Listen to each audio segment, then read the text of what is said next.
আচ্ছা, শুরুতে একটা খুব মজার ব্যাপার ভাবা যাক। এই যে স্ক্রিনে ক্লিক করে এই আলোচনাটা শোনা শুরু হলো, এটা কি সত্যি একদম স্বাধীন একটা সিদ্ধান্ত ছিল? মানে আমরা কি নিজেরাই ঠিক করেছি যে এটা শুনব, নাকি কোটি কোটি বছর আগে যখন এই মহাবিশ্ব তৈরি হয়েছিল তখনই ঠিক করা ছিল যে ঠিক এই সময়টাতে এই ঘটনাটাই ঘটবে? হ্যাঁ, শুনতে একটু অদ্ভুত লাগছে, তাই না? কিন্তু আজকের এই গভীর বিশ্লেষণে আমরা ঠিক এই জায়গাটাতেই হাত দিতে যাচ্ছি। এমন কিছু খুঁজব যা আমাদের প্রতিদিনের চিন্তাভাবনা, এমনকি আমাদের অস্তিত্বের পুরো ভিতটাই নাড়িয়ে দিতে পারে। চলুন দেখি, আমরা সত্যিই স্বাধীন, নাকি সবটাই আগে থেকে ঠিক করা কোনো মাস্টার প্ল্যান?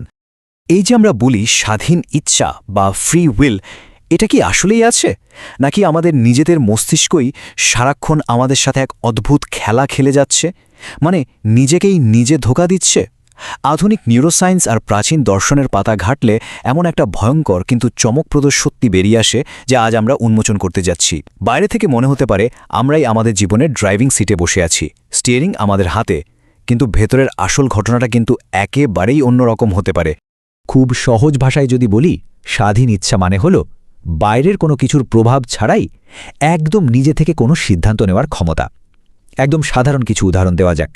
সকালে ঘুম থেকে উঠে আমরা ভাবি আজ কি চা খাবো নাকি কফি, অথবা আলমারি থেকে নীল শার্টটা বের করব নাকি লালটা। এই যে ছোট ছোট কাজগুলো, এগুলোকে আমরা আমাদের একদম নিজস্ব স্বাধীন সিদ্ধান্ত বলেই ধরে নিই, তাই না?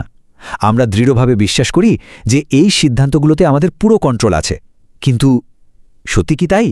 ঠিক এই প্রশ্নটারই উত্তর খুঁজতে গিয়ে পুরো বিজ্ঞান জগৎ রীতিমতো কেঁপে উঠেছিল। সময়টা ১৯৮৩ সাল। বেঞ্জামিন লিবেট নামের এক প্রখ্যাত বিজ্ঞানী এমন একটা যুগান্তকারী পরীক্ষা করে বসলেন যা আধুনিক বিজ্ঞান আর দর্শনের পুরো ধারণাটাকেই যেন উল্টে দিল। মানুষের মস্তিষ্ক আসলে কিভাবে সিদ্ধান্ত নেয়, এর ভেতরের মেকানিজমটা কি, সেটা পরীক্ষা করতে গিয়ে তিনি যা পেলেন সেটা ছিল আক্ষরিক অর্থেই আমাদের চোখ কপালে তুলে দেওয়ার মতো। এখানে সবচেয়ে চমকপ্রদ শব্দটা হল মিলিসেকেন্ড। লেবেটের ওই ক্লিনিক্যাল পরীক্ষায় একদম পরিষ্কারভাবে দেখা গেল যে আমরা সচেতনভাবে কোনো একটা সিদ্ধান্ত নেওয়ার কয়েক মিলিসেকেন্ড আগেই আমাদের মস্তিষ্ক সেই সিদ্ধান্তটা অলরেডি নিয়ে ফেলেছে। ভাবা যায়, মানে আমরা নিজেরা মনে করছি যে হ্যাঁ আমি এখন এই কাজটা করব, কিন্তু তার আগেই আমাদের ব্রেন কাজটা করার যাবতীয় প্রস্তুতি সেরে ফেলেছে। আমাদের সচেতন ইচ্ছাটা তৈরি হওয়ার আগেই অবচেতন স্তরে পুরো সিদ্ধান্তটা লক হয়ে যায়। পুরো প্রসেসটা যদি আমরা একটু খেয়াল করি, তাহলে দেখব এটা এক অদ্ভুত নিয়মে চলছে। প্রথমে আসছে মস্তিষ্কের অবচেতন সংকেত, এরপর আমরা সচেতনভাবে সেই ইচ্ছাটা অনুভব করছি, আর একদম শেষে গিয়ে শারীরিকভাবে কাজটা ঘটছে। এর মানে কি দাঁড়ালো? মানে হলো হাত তোলার বা একটা বোতাম চাপার ইচ্ছা আমাদের মনে তৈরি হওয়ার আগেই ভেতরের বায়োলজিক্যাল অ্যালগরিদম সিগন্যাল পাঠিয়ে দিচ্ছে। তাহলে কি আমাদের মস্তিষ্ক আগে থেকেই ভবিষ্যৎ জেনে যাচ্ছে? আমাদের সচেতন মন কি তাহলে নিছকে একটা দর্শক, যে কিনা মস্তিষ্কের নেওয়া সিদ্ধান্তগুলোর শুধু একটা রানিং কমেন্ট্রি বা ধারাভাষ্য দিয়ে যাচ্ছে? আর ঠিক এখানেই চলে আসে বিজ্ঞানের সেই অমোঘ আর অলঙ্ঘনীয় নিয়ম, কজ অ্যান্ড এফেক্ট বা কার্যকারণ। এই মহাবিশ্বের সবকিছুই কিন্তু এক বিশাল অসীম শৃঙ্খলে বাঁধা। এই পৃথিবীতে কোনো কিছুই, মানে একদম কোনো কিছুই বিনা কারণে ঘটে না। বর্তমানে আমরা যা কিছু করছি তার প্রতিটি কাজই আসলে অতীতের কোনো না কোনো ঘটনার সরাসরি রেজাল্ট বা ফলাফল।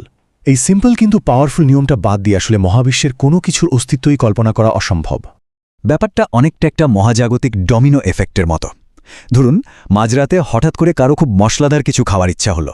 এখন প্রশ্ন হলো কেন হলো? কারণ তার ব্রেনের কেমিস্ট্রি ঠিক ওই মুহূর্তে এমন একটা সিগন্যাল দিয়েছে। কিন্তু ব্রেন কেন সিগন্যাল দিল? হয়তো সারাদিনের কোনো বিশেষ কাজের কারণে। এইভাবে যদি আমরা প্রতিটা কারণের পেছনের কারণ খুঁজতে থাকি না, তাহলে আমরা কোথায় পৌঁছাবো জানেন? আমরা পিছিয়ে যেতে থাকব। মানুষের জন্ম, মানুষের বিবর্তন, পৃথিবীর সৃষ্টি, এবং একদম শেষে গিয়ে পৌঁছাবো মহাবিশ্বের শুরু সেই বিন্দুতে, দ্য বিগ ব্যাংয়ে। মানে আমাদের বর্তমানের একটা ছোট্ট বা একদম হাস্যকর কাজের শিকড়ও কিন্তু মহাবিশ্বের শুরুর সাথে সরাসরি কানেক্টেড। এবার যদি একটু যান্ত্রিকভাবে বা মেকানিক্যালি চিন্তা করি, মানব জীবনের একদম ভিত্তিমূলের উপর কিন্তু আমাদের নিজেদের কোনো হাতই নেই। যেমন ধরুন আমাদের জন্ম কোথায় হবে, পরিবার ধনী হবে নাকি গরিব, আমাদের জিনগত বা জেনেটিক গঠন কেমন হবে, এগুলোর কোনো কিছুর উপরই কি আমাদের স্বাধীন নিয়ন্ত্রণ আছে? একদমই নেই। অথচ মজার ব্যাপার হলো এই কারণগুলোই কিন্তু আবার নির্ধারণ করে দিচ্ছে আমাদের স্বভাব কেমন হবে, আমাদের পছন্দ অপছন্দ কি হবে। আমরা প্রত্যেকেই যেন এক বিশাল অসীম মহাজাগতিক সমীকরণের ছোট্ট এক একটা উপাদান মাত্র।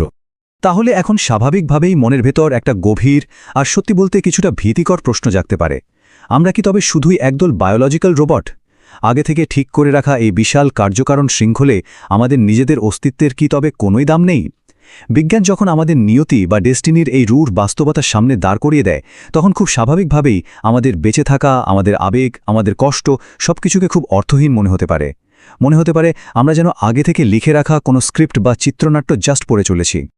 আর ঠিক এই ক্লাইম্যাক্স পয়েন্টটাতেই বিজ্ঞান এসে এক অভূতপূর্ব বিন্দুতে হাত মেলায় প্রাচীন বেদান্ত দর্শনের সাথে। এখানে আমাদের মনস্তত্ত্বের সাথে একদম সম্পূর্ণ দুটো ভিন্ন দিক উন্মোচিত হয়। একদিকে আছে আমাদের ইগো বা অহংকার, যা সারাক্ষণ আমাদের কানে ফিসফিস করে বলছে আমি করছি, আমি সিদ্ধান্ত নিচ্ছি, আমার সাথে কেন এমন হলো। আর ঠিক উল্টো দিকে আছে পরম উপলব্ধি বা রিয়েলাইজেশন, যা বলছে আমি আসলে কিছুই করছি না, এই বিশাল মহাবিশ্বের নিয়মে সবকিছু কেবল নিজের মতো করে ঘটে চলেছে। প্রাচীন দর্শন কিন্তু আমাদের খুব সুন্দর একটা কথা মনে করিয়ে দেয়। আমাদের জীবনের এই যে এত হতাশা, এত মানসিক যন্ত্রণা, এর মূল কারণটা কি? কারণ হলো আমরা সবসময় নিজেদেরকে সবকিছু করার একক কর্তা বা ডুয়ার বলে মনে করি। আমরা ব্যর্থ হলে নিজেদের মারাত্মকভাবে দোষারোপ করি, অন্যের ওপর প্রচণ্ড রাগ করি। কিন্তু বিজ্ঞান এবং প্রাচীন জ্ঞান দুটোই একেবারে একই সুরে বলছে, মানুষ যখন বুঝতে পারে যে সে আসলে নিয়ন্ত্রণকারী নয়, ঠিক তখনই তার সেই অহংকারটা ভেঙে পড়ে। আর সত্যি বলতে কি, যখন ভেতরে কোনো কর্তা বা ইগোই থাকে না, তখন কোনো ব্যক্তিগত দুঃখ বা মানসিক কষ্টও কিন্তু আর টিকে থাকতে পারে না। তাহলে প্রশ্ন হল, যদি প্রচলিত অর্থে আমাদের কোনো স্বাধীন ইচ্ছা নাই থাকে, তবে আমাদের প্রকৃত ক্ষমতাটা আসলে কোথায় লুকিয়ে আছে? উত্তরটা খুব সিম্পল। আমাদের আসল ক্ষমতায় লুকিয়ে আছে এই সত্যকে মেনে নেওয়ার মধ্যে। আমরা হয়তো বাইরের ঘটনা বদলাতে পারব না, আমাদের পারিপার্শ্বিক পরিস্থিতি কন্ট্রোল করাও হয়তো আমাদের হাতে নেই, কিন্তু সেই ঘটনার প্রতি আমাদের যে পার্সপেক্টিভ বা দৃষ্টিভঙ্গি, সেটা কিন্তু আমরা পুরোপুরি বদলাতে পারি। অজ্ঞানতার অন্ধকারে নিজেদেরকে সবকিছুর নিয়ন্ত্রক ভেবে কষ্ট পাওয়ার চেয়ে এই চরম সত্যটাকে গভীরভাবে উপলব্ধি করতে পারাই হলো মানুষের সবচেয়ে বড় স্বাধীনতা। আজকের এই বৈজ্ঞানিক আর দার্শনিক বিশ্লেষণের একেবারে শেষে এসে এমন একটা প্রশ্ন আমাদের সামনে এসে দাঁড়ায়, যা আমাদের সবাইকে গভীরভাবে ভাবতে বাধ্য করবে। মানুষের প্রকৃত ক্ষমতা আসলে কোথায়? নিজের ভাগ্য বা নিয়তিকে জোর করে নিয়ন্ত্রণ করার বৃথা চেষ্টার মধ্যে, নাকি এই বিশাল মহাজাগতিক শৃঙ্খলে আমরা যে শুধুই একজন সচেতন পর্যবেক্ষক বা অবজারভার, সেই সত্যটা শান্তভাবে উপলব্ধি করায়? এই বিশাল মহাবিশ্বের নিয়মের কাছে আমরা হয়তো একটা ধূলিকণা মাত্র, কিন্তু এই পুরো বিভ্রমটাকে, ইলিউশনটাকে বোঝার ক্ষমতা আমাদের অনেক বেশি শক্তিশালী আর প্রশান্ত করে তোলে। মহাবিশ্ব আর মানুষের মন নিয়ে এই অসাধারণ আর গভীর প্রশ্নটা রেখেই আমাদের আজকের এই আলোচনা এখানেই শেষ করছি। ভাবুন তো বিষয়টা নিয়ে।